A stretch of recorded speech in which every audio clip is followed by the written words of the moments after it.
बिस्मिल्लाहिर्रहमानिर्रहीम। अस्सलाम वालेकुम नाज़रीन, आप देख रहे हैं राय साकिब डिजिटल मीडिया। उम्मीद करता हूँ आप तमाम लोग खैरियत से होंगे। नाज़रीन, टिकटॉक की सियासत उरूज पर है, टिकटॉक की सहाफ़त उरूज पर है। हमारे बहुत बड़े बड़े सहाफ़ी सुनी अनसुनी कहानियों को आगे ठोकी जा रहे हैं वीलॉग्स में और अपने शोज़ के अंदर। फ़लाने बंदे ने इतने पैसे कमा लिए, फ़लाने बंदे ने ये कर दिया, फ़लाने बंदे ने वो कर दिया। उसमें कुछ शुरफा के नाम भी आते हैं, कुछ अजीब सी कहानियाँ चल रही हैं। लेकिन खुशकिस्मती से अब stop listening the stories unless until के मेरे पास कोई सबूत ना आए, मैं उसके ऊपर वीलॉग या उसको अपने शो में भी टेकअप नहीं करता। कुछ इंपॉर्टेंट चीज़ें हैं वो आप तक ज़रूर पहुंचानी चाहिए। अली अफजल साई साहब दामाद, लाहौर हाई कोर्ट के चीफ जस्टिस के दामाद हैं। इनको लेकर भी बड़ी खबरें मार्केट में गर्म थी और यही वजह है कि मैंने काफ़ी दिन इसके ऊपर काम किया है, बहुत सारी इन्फॉर्मेशन इकट्ठी की है। तो उसके बाद फाइनली मैं आपकी खिदमत में हाजिर हो रहा हूँ कि अली अफजल साई साहब ने टिकट फैसलाबाद डिवीज़न के और ये वो, और अली अफजल साई ने कितने पैसे कमाए हैं इसमें से। बिकॉज लोग इल्ज़ाम ये लगा रहे हैं कि अली अफजल साई ने बड़े पैसे कमा लिए हैं और वो चीफ मिनिस्टर का उम्मीदवार भी है। चीफ मिनिस्टर का उम्मीदवार तो खैर हर वो बंदा होगा जो इलेक्शन लड़ रहा होगा, क्योंकि बुज़दार साहब वाली एग्जांपल सेट होगी है कि अगर बुज़दार साहब को खान साहब बना सकते हैं चीफ मिनिस्टर पंजाब का, तो फिर वो किसी को भी बना सकते हैं और हर एमपी के ख्वाहिशमंद होगा चीफ मिनिस्टर पंजाब का। एनीवेज, अली अफजल साई से स्टार्ट करते हैं। अच्छा जी, अली अफजल साई साहब की फैमिली के ऊपर ये एलिगेशन आ रहा है कि जिनको टिकट ज़्यादा मिल गए और सिर्फ अली अफजल को अकेले को मिलना चाहिए था एंड ऑल दैट, सो लिहाजा ये वो लेवरेज मिल रहा है इनको क्योंकि इनके ससुर जो हैं वो लाहौर हाई कोर्ट के चीफ जस्टिस हैं। सो थोड़ा सा मैंने पता भी किया उसके बारे में। बाज़ाहिर ये बॉटेबल आर्ग्यूमेंट लगता है कि यार शायद इतनी पावरफुल सीट पर ससुर हैं, उनके पास केसेस लगे हुए हैं, सो शायद इस वजह से उनको टिकट ज़्यादा मिल गए हैं। इस हल्के का थोड़ा सा साइज़ का थोड़ा सा बैकग्राउंड आप स्टडी करें तो फिर आपको आइडिया हो जाएगा कि इनको टिकट क्यों मिले और कितने मिले हैं। नाज़रीन, 2002 के इलेक्शन में साई काफ लीग में थे और इनको 2 टिकट मिले थे। NA 75 कर्नल गुलाम रसूल साई साहब जीते थे और PP 51 से अफजल साई साहब जीते थे और स्पीकर पंजाब असम्बली बने थे। इलेक्शन 2008 में साई काफ लीग में थे, इनको 3 टिकट मिले थे। NA 75 से कर्नल गुलाम रसूल साई को पीपल्स पार्टी के तारिक बाजवा ने हराया था। PP 51 अफजल साई साहब को हाजी लियाकत अली साहब ने हराया था। PP 52 जफर जुल्करनैन साई साहब जीत गए थे। इलेक्शन 2013 में साई साहिबान नून लीग में शामिल हो चुके थे और इनको 2 टिकट मिले थे। NA 75 कर्नल गुलाम रसूल साई साहब जीते थे और PP 52 अफजल साई साहब जीते थे। इलेक्शन 2018 साई साहब PTI में आ गए साई साहिबान और इनको 3 टिकट अवार्ड हुए थे और ये तीनों सीटें हार गए थे। NA 101 जफर जुल्करनैन साई साहब को आज़ाद उम्मीदवार आसिम नज़ीर साहब ने हराया था और जो बाद में तहरीक इंसाफ में शामिल हो गए और रजीम चेंज में वो चले गए। मैं लोटे का लफ्ज़ इस्तेमाल नहीं करना चाह रहा था। और PP 97 अली अफजल साई साहब को आज़ाद उम्मीदवार अजमल चीमा साहब ने हराया, वो भी तहरीक इंसाफ में बाद में आ गए थे। PP 98 अफजल साई साहब को नून लीग के शुएब इदरीस साहब ने हराया था। PP 97 ज़िमनी इलेक्शन 17 जुलाई 2022 को अली अफजल साई साहब ने अजमल चीमा साहब को हराया था। और अब इलेक्शन 2023 के जो टिकट्स तहरीक इंसाफ ने अनाउंस किए हैं वो आप लोगों के पास इन्फॉर्मेशन उनकी पहले से ही है।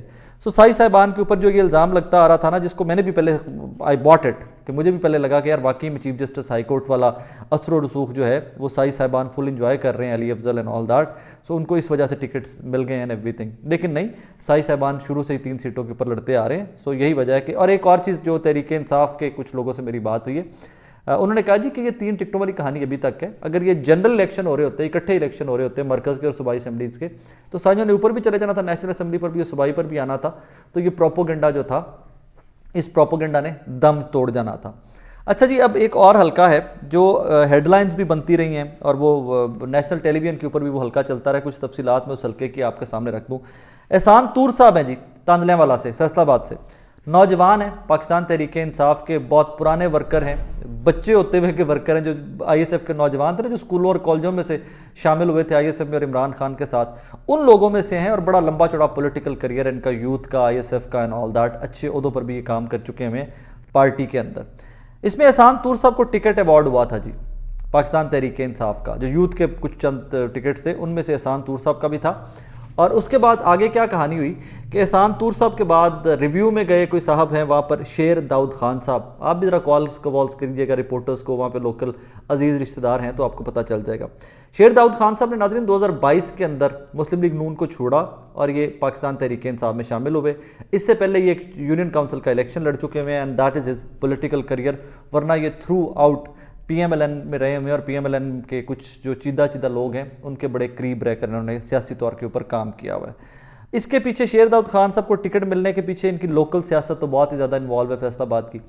तो जब लोकल सियासत इन्वॉल्व है तो वहाँ पर मिसगाइड करना किसी को या गलत फैसले करवाना, ये मामूली सी बातें रह जाती हैं। रीज़न कि वहाँ पर फैक्टर्स और बहुत सारे इन्वॉल्व हो जाते हैं। सो यहाँ पर एहसान तूर साहब का टिकट वापस करके शेर दाऊद खान साहब को दे दिया गया, जिनका ताल्लुक मुस्लिम लीग नून से था और रिसेंटली उन्होंने पाकिस्तान तहरीक इंसाफ ज्वाइन की थी।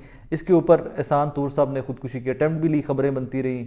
इनके वालिद जो हैं वो पुराने सियासतदान हैं, वो भी आकर ज़मान पाक के बारे एहतजाज करते रहे कि क्या टिकट लेने के लिए हमें पीपल्स पार्टी में जाना पड़ेगा या नून लीग में जाना पड़ेगा। तो यहाँ पर मुझे ज़ाती तौर के ऊपर लगता है कि एहसान तूर के साथ ज़्यादती हुई थी। एहसान तूर ये टिकट डिज़र्व करता था, क्योंकि नज़रियाती आदमी है और नज़रियाती लोगों की तो खान साहब खुद भी बहुत इज्जत करते हैं। बहरहाल ये पार्टी के फैसले हैं, मैं सिर्फ इन्वेस्टिगेट करके एक्चुअल मैटर क्या है वो लोगों तक पहुंचा सकता हूं। आखिर में जी मुझे आज सुबह एक दोस्त है हमारे, उन्होंने कुछ क्लिप्स भेजे कि जी देखो पार्टी में कितनी करप्शन हो रही है तहरीक इंसाफ में और तुम लोग आवाज़ नहीं उठाते, तुम लोग ये नहीं करते, तुम लोग वो नहीं करते। मैंने कहा मुझे बताइए क्या हुआ है।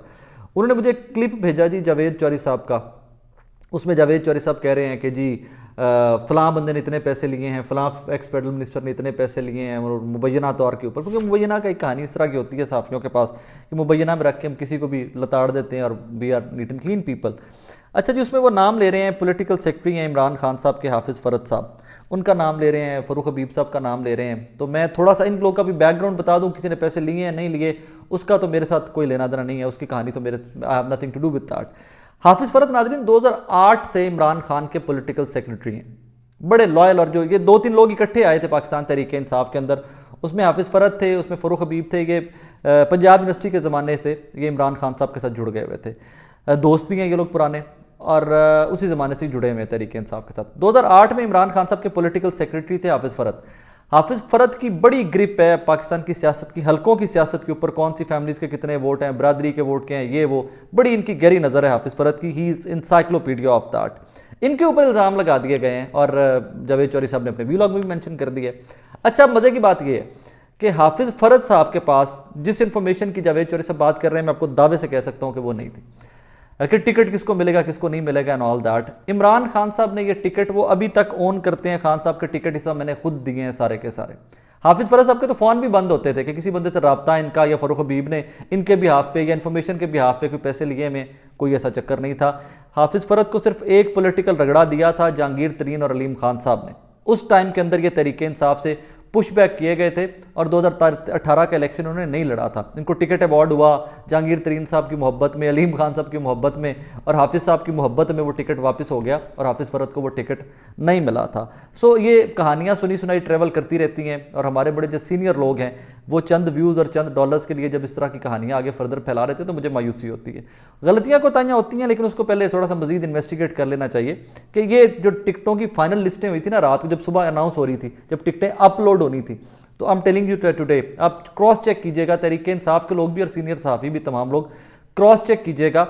उस रात को 3 लोगों ने बैठकर लिस्ट फाइनल की थी। एक इमरान खान साहब थे, एक शिबली फराज साहब थे, एक उमर अयूब साहब थे। इन 3 लोगों ने बैठकर ये इमरान खान साहब बोलते गए और ये लोग नोट्स लेते गए और इस तरह तहरीक इंसाफ की लिस्टें फाइनल हुई थी। उसमें हाफिज़ फ़रद के ऊपर इल्ज़ाम लगाना या फ़रूख हबीब के ऊपर इल्ज़ाम लगाना वो आपकी अपनी ज़ाती राय हो सकती है, लेकिन अगर कोई सबूत हो तो सबूतों के साथ चीज़ सामने आए तो उसका मज़ा आता है फिर। और सबसे पहले शोर मचाने वालों में मैं आऊँगा, मतलब मेरा भी दिल करता है कि बड़ी स्टोरी में भी ब्रेक करूँ। So I would love to do that. और मुझे ज़ाती तौर पे नहीं लगता कि हाफिज़ फ़रद के पास कोई इस किस्म की इन्फॉर्मेशन थी या इस तरह की इन्फॉर्मेशन पास ऑन करते रहें जिनके ऊपर पैसे कमाए जा सकते हों। और ये सिर्फ रूमर्स हैं मार्केट की। हाफिज़ फ़रद के पास तो गालिबन इतनी इन्फॉर्मेशन भी नहीं थी कि वो सर्टन लेवल की इन्फॉर्मेशन जो थी वो पास ऑन कर सकते। बहरहाल अपना बहुत सारा ख्याल रखिएगा, दुआ में याद रखिएगा। कुछ और टिकट्स और कुछ मज़ीद अपडेट्स लेके आपकी खिदमत में हाजिर होता रहूँगा। अल्लाह हाफ़िज़।